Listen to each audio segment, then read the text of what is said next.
നിങ്ങൾക്ക് അതിലൊന്നും ഒരു കുഴപ്പമൊന്നും ഉണ്ടാവൂല. ഇതിലൊക്കെ അപ്പുറം കാര്യങ്ങൾ കേട്ട് ശീലിച്ചതല്ലേ.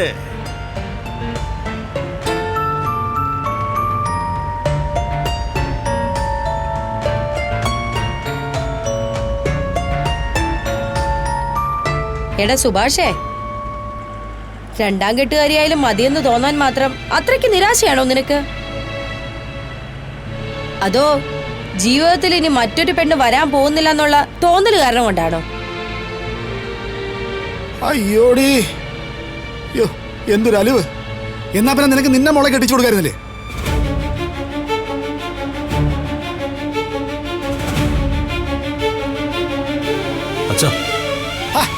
അന്നത് നടന്നിരുന്നെങ്കിൽ ഇത് ഇങ്ങനെയൊക്കെ സംഭവിക്കുമായിരുന്നോടാ? എന്തിനിപ്പോ അങ്ങനെ ഒരു സംസാരം? അവള് നല്ല രീതിയിൽ ഒരു കുടുംബത്തെ ജീവിക്കല്ലേ. നിങ്ങളുടെ മകന്റെ കാര്യം പറയുമ്പോ ഇനി അവളെ എടുത്തിടാൻ നിൽക്കരുത്. മകന് വേണ്ടി നല്ലൊരു കുട്ടിയെ കണ്ടുപിടിക്കാനുള്ള ത്രാണിയും ഇല്ല, പക്ഷെ വർത്തമാനത്തിന് ഒരു കുറവുമില്ല. ഏതായാലും ഇത് നടന്നില്ലല്ലോ. ഇനി ആലോചിക്കുമ്പോ രണ്ടാം കെട്ടുകാരി മാത്രം ആവണ്ട, ഒരു കുട്ടി കൂടി ഉള്ളതിനെ നോക്കിയോ. സോപ്പ് പൊടി വാങ്ങുമ്പോ ബ്രഷ് ഫ്രീ കിട്ടുന്ന പോലെ വീട്ടിലൊരെണ്ണം ഇരിക്കട്ടെ എന്നേ.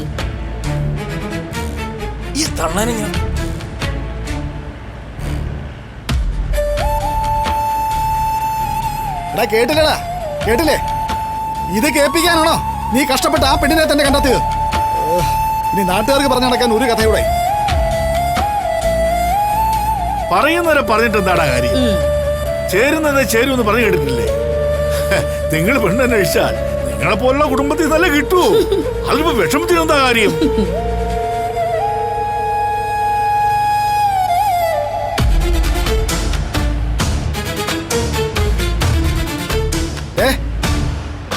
നീ പോയി കാലിൽ വീണ് നമസ്കരിച്ച് വിളിച്ചോണ്ട് വന്നത് ഇയാളുടെ വായിന്ന് ഇതൊക്കെ കേൾക്കാനാ?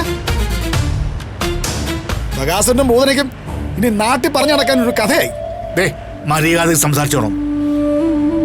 നിന്റെ കുടുംബത്തിലെ കാര്യം പറയാൻ ഞങ്ങൾക്ക് നാണക്കേട്. ഓ, ആ വീടിനെ പറ്റി പറയുമ്പോഴേ നാവ് കഴിക്കും.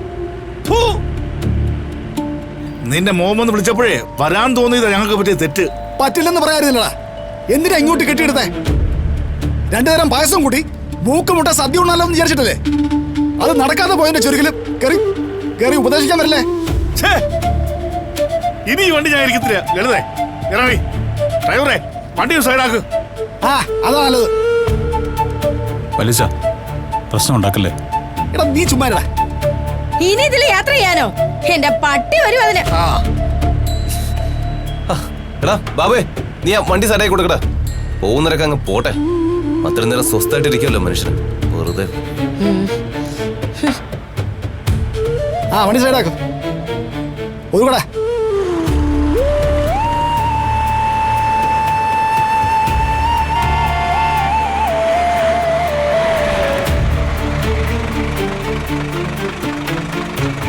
ലളിതേ, ഇറങ്ങടി. എഴുന്നേക്കടി. അമ്മേ,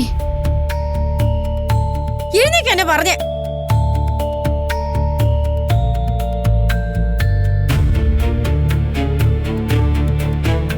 പോകുന്നവരൊക്കെ അങ്ങ് പോയേ. എടി, പോയി നോക്കിക്കൊണ്ടിരിക്കാതെ ഇറങ്ങണി ഇങ്ങോട്ട്.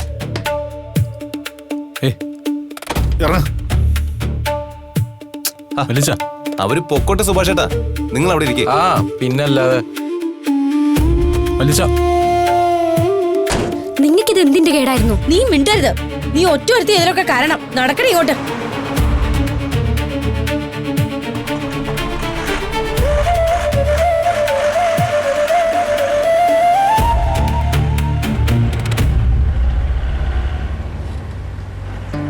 നമ്മൾ വിളിച്ചിട്ടല്ലേ അവർ വന്നത്.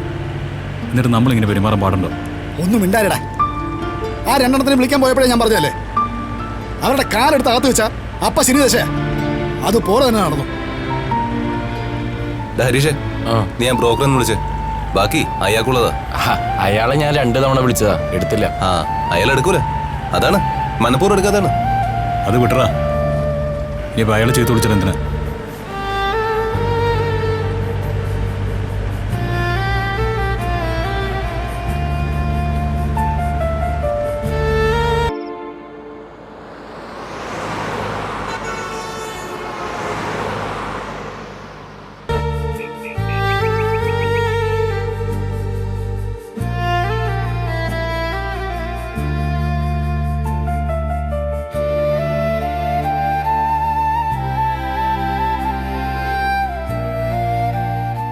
വേണ്ടാന്ന് ഞാൻ എത്ര തവണ പറഞ്ഞതാ.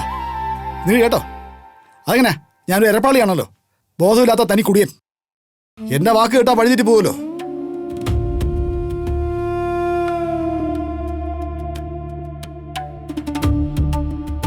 ഡിവോഴ്സ് നോട്ടീസ് കൈ കിട്ടുന്നതിന് മുമ്പേ പെട്ടെന്ന് നിശ്ചയം നടത്താനുള്ള അവരുടെ ധൃതി കണ്ടപ്പോഴേ എനിക്ക് സംശയം തോന്നിയതാ. പക്ഷേ എന്റെ വാക്ക് ഇവൻ കിട്ടില്ലല്ലോ. നീ എടുത്ത ഒറ്റ തീരുമാനം ഈ നാണക്കേണ്ടതിന് മുഴുവൻ കാരണം. അതുകൂടെ നാണം കിട്ടും. ആ ബഗാസുരനെയും പൂവിനെയും ക്ഷണിക്കേണ്ടത് ഞാൻ പറഞ്ഞതാ. അതെങ്കിലും നിനക്ക് കേൾക്കായിരുന്നു. അവിടെ പോയി കാൽക്കല് ദക്ഷിണയും വെച്ച് കൂട്ടിക്കൊണ്ടു വന്നു. ഇപ്പൊ ചെന്ന് നോക്ക്, ആങ്ങളെയും പെങ്ങളൂടെ ഇതും പറഞ്ഞുകൊണ്ട് ചിരിച്ചോണ്ടിരിക്കുകയായിരിക്കും. ഇനി വൈകിട്ട് ആ രാജന്റെ ചായക്കടയിൽ തുടങ്ങും ബഗാസുരന്റെ കഥാപ്രസംഗം. കഥ ഭാസ്കരന്റെ മകൻ സുഭാഷും. നാളെ മുതൽ നാട്ടുകാർക്ക് പറഞ്ഞിരിക്കാനുള്ള വകയായി. മതി, ഒന്ന് നിർത്ത്. നാട്ടുകാർ ഇത് ആദ്യമായിട്ടൊന്നല്ലോ ഓരോന്ന് പറയണേ. ഒക്കെ നമ്മൾ കേട്ടിട്ട് തന്നെയല്ലേ ഇവിടെ വരെ എത്തിയേ. അതിന്റെ കൂടെ ഇതും കൂടി കേൾക്കണം, അത്രയല്ലേ ഉള്ളൂ. ഞങ്ങൾ അങ്ങോട്ട് സഹിച്ചു, നിങ്ങളെ നിങ്ങളുടെ കാര്യം നോക്കിപ്പോ. അതേടാ, ഞാൻ ഒന്നിലും ഇടപെടാൻ വരുന്നില്ല. നാണം കെട്ട് നാടുന്നത് നിങ്ങളൊക്കെ തന്നെയാ. എനിക്കെന്ത് ചെയ്തം? എന്നാലും വല്ലവന്റെ മുമ്പിൽ എന്റെ മക്കള് നാണം കെട്ട് നിൽക്കുമല്ലോ എന്ന് ഓർക്കുമ്പോ ഒരു വിഷമം. അതുകൊണ്ട് പറഞ്ഞ നിങ്ങളായിട്ട് ഉണ്ടാക്കി വെക്കുന്ന മാനക്കേടൊക്കെ ആദ്യം തീരട്ടെ. ഇത് ഞങ്ങൾ തീർത്തോളാം. ഇനിയിപ്പോ അതിന്റെ പേരിലേ സുഭാഷ് ചേട്ടന്റെ മെക്കെട്ടുകാരൻ മറണ്ട. ഇല്ല, ചേട്ടൻ അനിയന്മാരും കൂടെ നിങ്ങൾ എല്ലാവരും അങ്ങ് സഹിച്ചോ.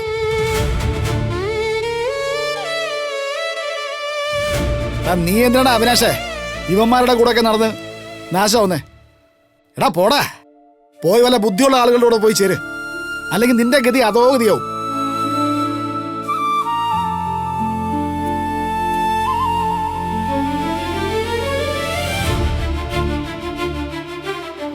സുഭാഷേട്ടാ, പറയുന്നുണ്ടൊന്നും തോന്നരുത്. സുഭാഷേട്ടൻ എല്ലാ കാര്യത്തിലും സൂപ്പറാ. പക്ഷെ സ്വന്തം കല്യാണത്തിന്റെ കാര്യത്തില് സുഭാഷേട്ടൻ ഒരു കോൾ എടുക്കാൻ അറിയില്ല. എല്ലാം കേട്ടിട്ടിരിക്കുന്ന ഇരിപ്പ് നോക്കി. ഇതിന്റെ ഒക്കെ വല്ല ആവശ്യം ഉണ്ടായിരുന്ന സുഭാഷ് ചേട്ടാ? ആരോടും ഒന്നും പറയാതെ സ്വയം പോയി ഒരു പെണ്ണ് കണ്ട് അതെല്ലാം രഹസ്യമാക്കി വെച്ചിട്ട് അവസാനം നിശ്ചയം വരെ കൊണ്ടെത്തിച്ചു. എന്നിട്ടിപ്പോ എന്തായി? എല്ലാം ഞാൻ നോക്കളാന്ന് പറഞ്ഞിട്ട് ഇതാണോ നിങ്ങൾ നോക്കി ഇങ്ങോട്ട് ചെയ്തത്? ബ്രോക്കർമാര് പലതും പറയും. ഇപ്പൊ തന്നെ നോക്കിയേ, അയാൾ ഇവിടെ വന്ന് കാര്യം പറഞ്ഞ ഇല്ല. പറഞ്ഞാ വാങ്ങിയ കാശ് തിരിച്ചു തരേണ്ടി വരും എന്നുള്ള പേടി കൊണ്ടത്. സുഭാഷ് ചേട്ടാ, നിങ്ങൾ ഇങ്ങനെ ഒരു പാവം ആവരുത് കേട്ടാ. ഇന്നലെ ഞാൻ ഹരീഷും കൂടി ആ കുട്ടിയെ പറ്റി നാട്ടുകാരോട് അന്വേഷിച്ചായിരുന്നു. ഒരാള് പോലും ആ കുടുംബത്തെ പറ്റി നല്ലത് പറയുന്നില്ലാന്നേ. ഇത്രയും കോൺഫിഡന്റ് ആയിട്ട് സുഭാഷ് ചേട്ടൻ നിൽക്കുമ്പോ ഞങ്ങളായിട്ട് എന്തെങ്കിലും പറഞ്ഞു കഴിഞ്ഞാൽ നിങ്ങളുടെ മനസ്സ് വിഷമിക്കുമല്ലോ എന്ന് മാത്രം കരുതിയിട്ട് ഞങ്ങളൊന്നും പറയാതിരുന്നതാണ്. വിവാഹത്തിന് എന്തായാലും സമയമുണ്ടല്ലോ, അതിനുള്ളിൽ കാര്യങ്ങൾ മനസ്സിലാക്കിക്കാന്ന് ഞങ്ങൾ അങ്ങ് കരുതി. സുഭാഷ് ചേട്ടാ, ഒരാളോട് പോലും അന്വേഷിക്കാതെ നിങ്ങൾ എന്തിനാ ഇങ്ങനെയൊക്കെ ചെയ്യുന്നത്? എല്ലാം നല്ലതാവുന്ന വിചാരിച്ചല്ലേ സുധീഷ്, അല്ലാതെ അറിഞ്ഞുകൊണ്ട് ആരും ഇങ്ങനെ ചെയ്യില്ലല്ലോ. എന്റെ പൊന്നു നിധി, ആദ്യമായിട്ടാണ് സ്വന്തം കല്യാണത്തിന് മുൻകൈ എടുത്ത് ഇറങ്ങിയിരിക്കുന്നത്. അതും ഇപ്പൊ ഇങ്ങനെയായി.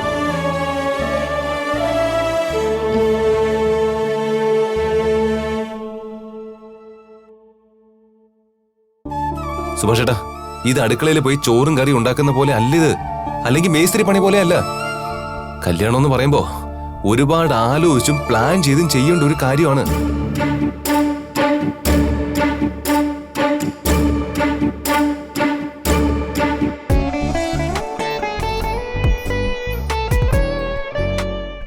കല്യാണം എന്ന് പറയുമ്പോ ഒരുപാട് ആലോചിച്ചും പ്ലാൻ ചെയ്തും ചെയ്യേണ്ട ഒരു കാര്യമാണ്.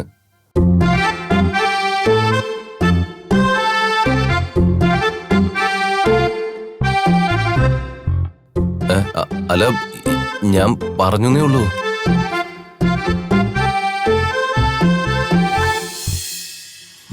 സുധീഷ് ചേട്ടൻ പറഞ്ഞാലും കാര്യമുണ്ട്. സുഭാഷ് ചേട്ടൻ എല്ലാവരും പെട്ടെന്ന് വിശ്വസിക്കും. ആ ബ്രോക്കർ ഇങ്ങനെ കാര്യം പറഞ്ഞപ്പോ ഉടനെ അങ്ങോട്ട് വിശ്വസിച്ചു, തല പോയി അങ്ങോട്ട് വെക്കുകയും ചെയ്തു.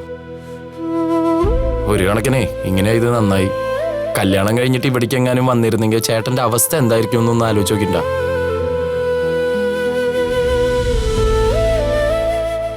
അച്ഛൻ പറഞ്ഞിട്ട് പോയതിലും കാര്യമുണ്ട്. വല്യച്ഛനെ അമ്മയൊന്നും ഇതിലേക്കൊന്നും വെറുതെ വലിച്ചഴിക്കണ്ടായിരുന്നു. അപ്പൊ അവരെ പോയി ക്ഷണിക്കാനായിരുന്നു ധൃതി. മതി. ഇങ്ങനെ എല്ലാരും കൂടി സുഭാഷ് ചേട്ടനെ മാത്രം കുറ്റം പറഞ്ഞിട്ട് എന്ത് ഫലമുള്ളത്? പേടിയായിട്ടാണ് നിധി. ഇങ്ങനെ ഒരു പാവമായി പോയാ ഇങ്ങർക്ക് എങ്ങനെയാ ജീവിക്കാൻ പറ്റുക? അത് ഓർക്കുമ്പോൾ തന്നെ ടെൻഷനും പേടിയാണെന്നേ. സുധീഷേ, എന്റെ കല്യാണം കഴിഞ്ഞ ഉടനെ തന്നെ ഹരീഷിന്റെ കല്യാണം നടക്കുമല്ലോ എന്ന് ഓർത്തു ഞാൻ. അതാ ഞാൻ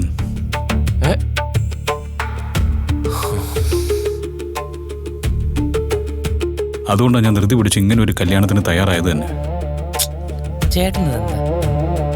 ഞാൻ ആവശ്യപ്പെട്ട ഉടനെ കല്യാണം കഴിക്കണമെന്ന്.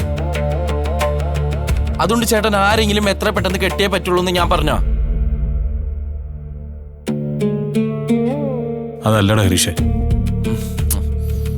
നിന്നെ വിശ്വസിച്ചാ നീ ഇതൊന്ന് ഇറങ്ങി വന്നത്. നീ അവളെ വിളിച്ചോണ്ട് പോയി സംസാരിച്ച് തിരികെ വീട്ടിലേക്ക് തന്നെ കൊണ്ടാക്കി. പാവം, അവൾക്കത് ശരിക്കും വിഷമായി. അതും പോരാതെ നീ അവളോട് എന്റെ കല്യാണം കഴിഞ്ഞാലേ അവളെ കല്യാണം കഴിക്കുമെന്നും പറഞ്ഞില്ലേ? ഞാനാണല്ലോ നിന്റെ കല്യാണത്തിന് തടസ്സമെന്ന് ഓർത്തപ്പോ വല്ലാതെ എനിക്ക് വിഷമായി.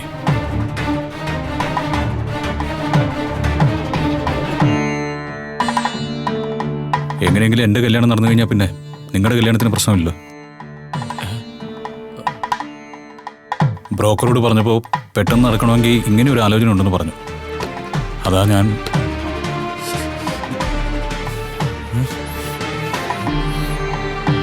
നീ ഇത് സുഭാഷ് ചേട്ടനോട് അങ്ങനെ പറഞ്ഞ? പറയാ സുഭാഷ് ചേട്ടാ, ഞങ്ങളുടെ കല്യാണം നടക്കാൻ സുഭാഷ് ചേട്ടൻ വേഗം കല്യാണം കഴിക്കണം എന്ന് അവള് പറഞ്ഞ. എടാ, അതങ്ങനെയല്ല. നോക്ക്, അവള് നല്ല അർത്ഥത്തിലാ പറഞ്ഞേ. എടാ, എന്റെ കല്യാണം കഴിഞ്ഞാല് നിങ്ങളുടെ കല്യാണം നടക്കുന്ന തമാശയിൽ പറഞ്ഞതാ. ആ സമയത്ത് ആ ബ്രോക്കർ വന്ന് ഈ കേസ് പറഞ്ഞത്. പിന്നെ സുഭാഷ് ചേട്ടനാണല്ലോ ഈ വീട്ടിലെ മഹാത്യാഗി. അനിയന്റെ കല്യാണം നടക്കാൻ വേണ്ടിട്ട് സ്വന്തം ജീവിതം അങ്ങ് കോഞ്ഞാട്ടായി പോയാലും കുഴപ്പമില്ലെന്ന് അങ്ങ് വിചാരിച്ചു അല്ലേ?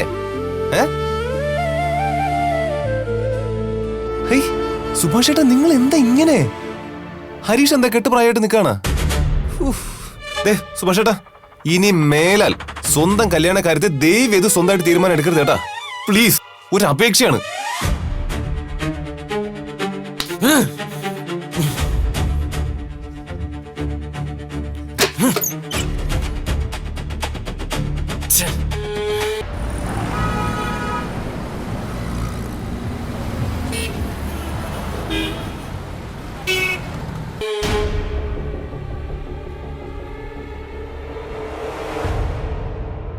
സുഭാഷ് ചേട്ടാ, ബാ, നമുക്കൊന്ന് പുറത്തു പോയിട്ട് വരാം.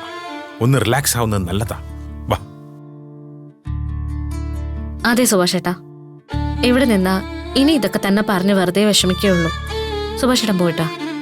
സുഭാഷ് ചേട്ടൻ ബാ. സുഭാഷ് ചേട്ടാ, ഒറ്റയ്ക്ക് എവിടെയും പോയിരിക്കണ്ട.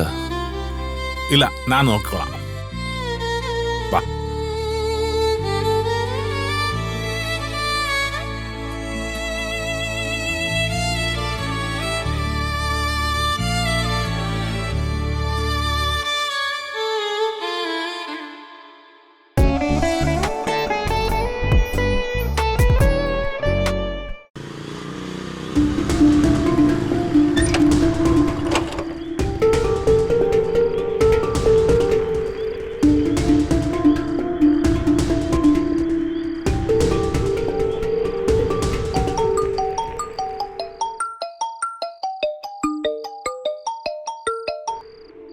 പറ ഹരീഷേ.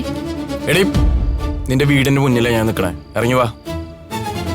കുറച്ചു നേരത്തെയല്ലേ കണ്ടത്, അപ്പോഴേക്കും കാണാൻ വീടിന്റെ മുന്നിലെത്തിയോ? കുറച്ചു നേരം പോലും കാണാതിരിക്കാൻ പറ്റുന്നില്ല അല്ലേ? എടീ, നീ പുറത്ത് വരണ്ടോ ഇല്ലയോ? വീട്ടിലെ അമ്മയും അഖിലേട്ടനൊക്കെ ഉണ്ട്. ദേ, ഇപ്പോഴും കൂടെ ഒരു വഴക്ക് കഴിഞ്ഞുള്ളൂ. ദേവി, ഇതൊന്ന് പുറത്തു വരാൻ പറ്റോ ഇല്ലയോ? നെക്കി, ഇതാ വരുന്നു.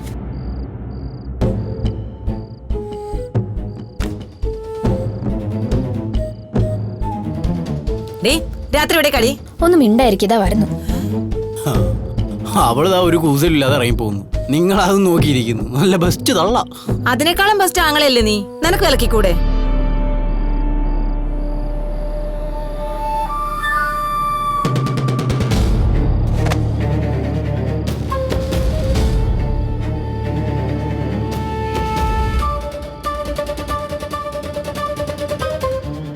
ആ തെണ്ടി വന്നിട്ടുണ്ട്. അവനെ കാണാനാ നിങ്ങളെ മോള് പോകുന്നത്.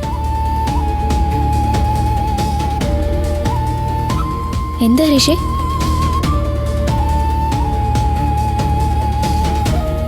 മോശം, എന്റെ തലയിലെടുത്ത്.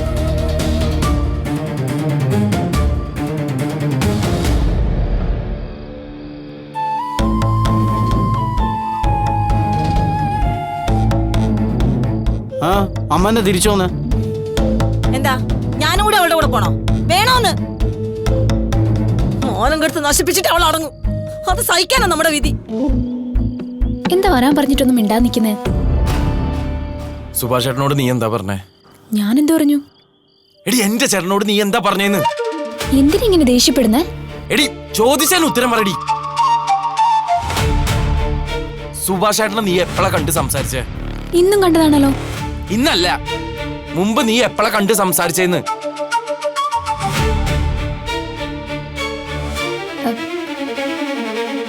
എനിക്കൊന്നും മനസ്സിലാവണില്ല. എടി നീ സുഭാഷ് ചേട്ടനെ കണ്ട് എങ്ങനെയെങ്കിലും കല്യാണം കഴിക്കണം, എന്നാലേ നമ്മുടെ കല്യാണം നടക്കുള്ളൂ എന്ന് പറഞ്ഞോ ഇല്ലയോ? എടി പറഞ്ഞോ ഇല്ലയോ? അത് എടി ഉത്തരം പറടി. നീ തന്നെയല്ലേ പറഞ്ഞത് സുഭാഷ് ചേട്ടന്റെ കല്യാണം കഴിയണം, എന്നിട്ട് നമ്മുടെ കല്യാണം നടക്കുള്ളൂന്ന്? അതെന്റെ ഉള്ളിലുണ്ടായിരുന്നു. അപ്പോഴാ അന്ന് സുഭാഷ് ചേട്ടനെ വഴി വെച്ച് കണ്ടേ.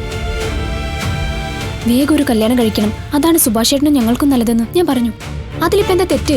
ദേ നോക്ക്, നിനക്ക് കല്യാണം കഴിക്കാൻ അത്ര ധൃതിയാണെങ്കിൽ വേറെ ആരെങ്കിലും നോക്കണം. അതിനുവേണ്ടി എന്റെ ചേട്ടന്റെ ജീവിതം നശിപ്പിക്കാൻ നോക്കരുത്. ഞാൻ നിന്റെ ചേട്ടന്റെ ജീവിതം നശിപ്പിച്ചെന്നോ? മനസ്സിലായില്ല. കല്യാണം വേഗം കഴിക്കാൻ പറഞ്ഞതാണോ തെറ്റ്? എടി നീ അങ്ങനെ ഒരു വാക്ക് പറഞ്ഞോണ്ടാ ചേട്ടൻ അങ്ങനെ ഒരു ബന്ധത്തിന് തയ്യാറായത്. ഇന്ന് അവിടെ നടന്നത് എന്താന്ന് നിനക്കറിയാലോ.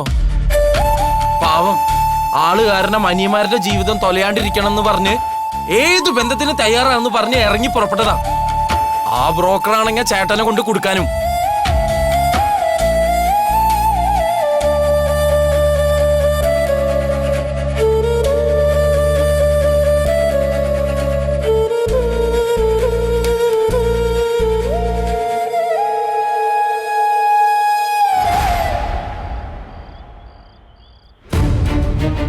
എടി നീ ഒറ്റൊരുത്തിക്കാരനാ സുഭാഷ് ചേട്ടൻ ഈ കാര്യത്തിന് ഇറങ്ങി പുറപ്പെട്ടത്. എന്റെ ചേട്ടനോട് കല്യാണം കഴിക്കാൻ പറയാൻ നീ ആരടി? എടി പറയാൻ.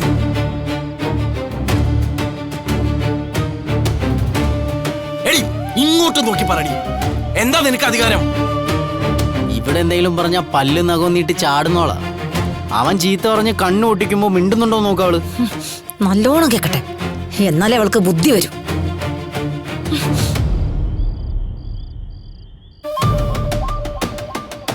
ഇങ്ങനെ ചീത്ത പറയല്ലേ ഹരീഷ്. ഡീ ഞാൻ ഇങ്ങനെ ചോദിക്കണത് നിന്റെ ഭാഗ്യം. അത്ര ദേഷ്യം കൊണ്ട് വിറച്ചിക്കാണ് ഞാൻ. എടി അന്ന് ഞാൻ നീ സെൽഫിഷാന്ന് പറഞ്ഞപ്പോ നീ ഒരുപാട് അങ്ങോട്ട് ബഹളം ഉണ്ടാക്കിയില്ലേ? ഇന്ന് ഉറപ്പായിട്ട് പറയണു, ശരിക്കും നീ ഒരു സെൽഫിഷാ. നിനക്ക് നിന്നെ പറ്റി മാത്രമേ വിചാരമുള്ളൂ.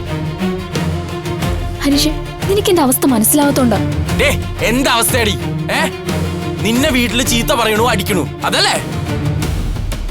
അത് പേടിയാണെങ്കിലേ നീ എന്തിനാ പിന്നെ എന്നെ കാണാൻ വരണേ?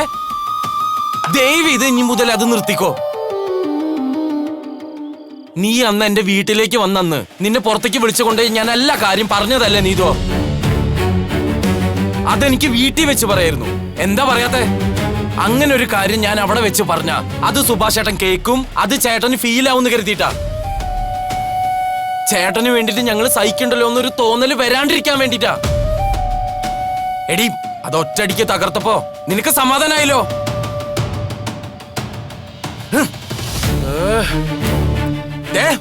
ഇനി മേല എന്റെ വീട്ടിൽ ആര് എപ്പോ കല്യാണം കഴിക്കണമെന്ന് നീ തീരുമാനിക്കണ്ട.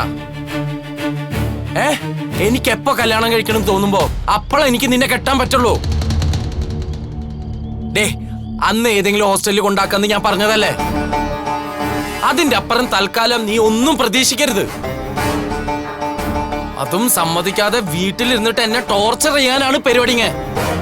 അത് നീ നിർത്തിക്കോണം. നല്ലൊരു പെണ്ണിനെ കണ്ടെത്തി സുഭാഷന്റെ വിവാഹം കഴിയണ വരെ നമ്മുടെ വിവാഹം നടക്കാൻ പോണില്ല. നമ്മുടെ കല്യാണം നടക്കാൻ വേണ്ടി ഏതോ വീട്ടിൽ നിന്ന് ഏതോ ഒരു പെണ്ണിനെ സുഭാഷന്റെ തലയിൽ കെട്ടിവെക്കാന്ന് നീ ആലോചിക്കണ്ട. കാത്തിരിക്കാൻ പറ്റുമെങ്കിൽ ആവാം, അല്ലെങ്കിൽ സ്വന്തം ഇഷ്ടപ്രകാരം എന്താണ് ചേച്ചി മാറിക്കടി.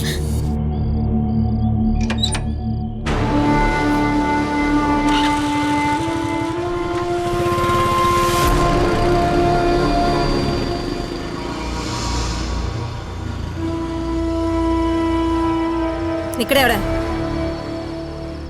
എന്താടി നാട്ടു റോട്ടിൽ വെച്ച് അവൻ ഇങ്ങനെ ചീത്ത വിളിച്ചപ്പോ നിനക്കൊന്നും പറയാനുണ്ടായിരുന്നില്ലേ? അവൻ പറയുന്നതും കേട്ട് ഇവിടെ വേണമെങ്കിൽ ഇരുന്നോളാൻ, അല്ലെങ്കിൽ പൊക്കോളാൻ. അതാ അവൻ പറഞ്ഞിട്ട് പോയത്. തിരിച്ചു പറയാൻ നിന്റെ നാവ് ഇറങ്ങിപ്പോയിരിക്കായിരുന്നോടി. അതൊക്കെ നമ്മളെ നേരെയല്ലേ ഉള്ളൂ. ഇങ്ങനെ ചീത്ത വിളിക്കുന്ന ഒരുത്തിന് വേണ്ടിട്ടാണോ നീ ഞങ്ങളോടൊക്കെ വഴക്കിട്ടത്? ഇവനാണോ നിന്നെ നോക്കാൻ പോകുന്നത്? ദിവസവും അടിയും കുത്തും വാങ്ങി നശിച്ച് ജീവിക്കാൻ നിനക്ക് നോക്കിക്കോ. നിനക്കിത് വേണോടി? കൊള്ളാവുന്ന ഒരു ബന്ധം ഞങ്ങൾ ഉണ്ടാക്കി കൊണ്ടുവന്നപ്പം നീ എന്താ ചെയ്തത്?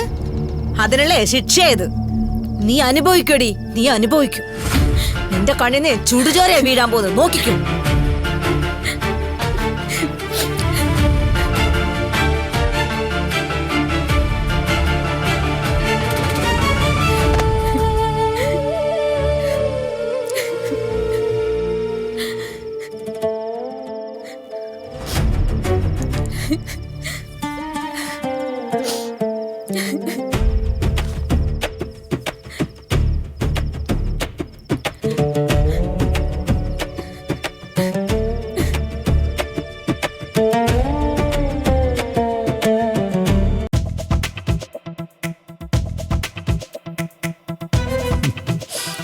സുഭാഷേട്ടാ, സുഭാഷേട്ടൻ ഓക്കെ ആണല്ലോ അല്ലേ? ആ, എനിക്കെന്ത് കുഴപ്പം? എടാ, നിയമം ഒരു കാര്യം നടക്കരുതെന്ന് തീരുമാനിച്ചിട്ടുണ്ടെങ്കിൽ അതിൻ്റെ അർത്ഥം നിനക്ക് വേണ്ടി വേറെ നല്ല മറ്റെന്തോ നടക്കാൻ പോകുന്ന അത് മനസ്സിലാക്കിക്കോ.